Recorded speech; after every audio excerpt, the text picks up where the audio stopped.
Medicine അല്ലെങ്കിൽ dental കോളേജിൽ നിങ്ങളൊരു എക്സാമിന് പേഷ്യൻ്റ് ആയിട്ട് പോകുന്ന ആൾക്കാരോടാണ് ഞാൻ ഇപ്പം പറയാൻ പോകുന്ന കാര്യം. നിങ്ങളൊരു പക്ഷേ പേഷ്യൻ്റ് ആയിട്ട് ഇരിക്കുന്നുണ്ടാവും, രാവിലെ തൊട്ട് വൈകുന്നേരം വരെ ആ കുട്ടിയുടെ എക്സാം കഴിയുന്നവരെയൊക്കെ വെയിറ്റ് ചെയ്യേണ്ടി വരുന്നുണ്ടാവും. പക്ഷെ നിങ്ങൾ ആ കുട്ടിയുടെ അവസ്ഥയും കൂടി മനസ്സിലാക്കുക. ഓൾറെഡി നിങ്ങൾ അറിഞ്ഞുകൊണ്ടാണല്ലോ ഒരു മെഡിക്കൽ കോളേജ് അല്ലെങ്കിൽ ഡെന്റൽ കോളേജിൽ പോകുന്നത്, എക്സാം ആണെന്നൊക്കെ അവർ നിങ്ങളെ ഇൻഫോം ചെയ്തിട്ടും ഉണ്ടാവും.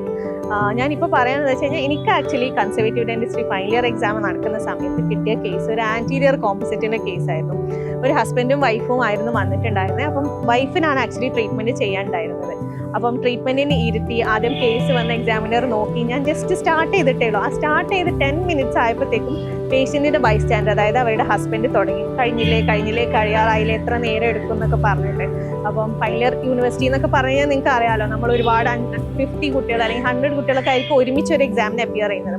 അപ്പോൾ നമ്മൾ എല്ലാവരുടെ കേസും ചെയർ സൈഡ് വൈവേയും എല്ലാം കഴിഞ്ഞ് ഫൈനലി ഓക്കെ പറഞ്ഞു കഴിഞ്ഞതിന് ശേഷം മാത്രമേ നമുക്ക് ഇങ്ങനത്തെ കേസുകളിൽ പേഷ്യൻറ്റിനെ ലീവ് ചെയ്യാൻ പറ്റുള്ളൂ. അപ്പോൾ ഇങ്ങനെ ബൈസ്റ്റാൻഡേഴ്സ് ആയിട്ട് വരുന്നവർ അല്ലെങ്കിൽ പേഷ്യൻ്റ് ആയിട്ട് ഇരിക്കുന്നവർ, ഓക്കെ, നിങ്ങളുടെ മാനസികാവസ്ഥ നമ്മൾ മനസ്സിലാക്കുന്നില്ല എന്നല്ല, പക്ഷെ അന്ന് ആ ഒരു എക്സാം എഴുതുന്ന ആ ഒരു കുട്ടീനെ സംബന്ധിച്ചോളം അത് ആ കുട്ടിയുടെ ഫൈനൽ സ്റ്റെപ്പാണ്. ഒരു ഡോക്ടർ അല്ലെങ്കിൽ ഒരു ഡെന്റിസ്റ്റ് ആവുന്നതിൻ്റെ ഫൈനൽ സ്റ്റെപ്പാണ്.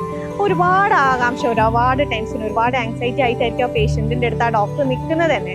അപ്പം ഒന്ന് അവരുടെ അവസ്ഥയും കൂടി മനസ്സിലാക്കി ഒന്ന് ക്ഷമയിൽ കുറച്ച് നേരം ഒന്ന് വെയിറ്റ് കഴിഞ്ഞാൽ ഒരുപാട് ആശ്വാസം ഉണ്ടാവും.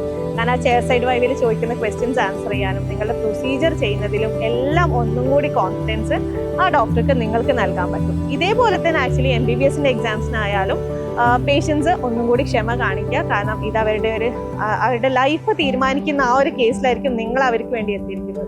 ഇങ്ങനത്തെ ചെറിയ കാര്യങ്ങൾ വലിയ ഇമ്പാക്റ്റ് ആയിരിക്കും. അപ്പം എല്ലാവരും ഇങ്ങനെ പേഷ്യൻ്റ് ആയിട്ട് പോകുന്നവരെല്ലാം ഒന്നും കൂടി സഹകരിക്കുക.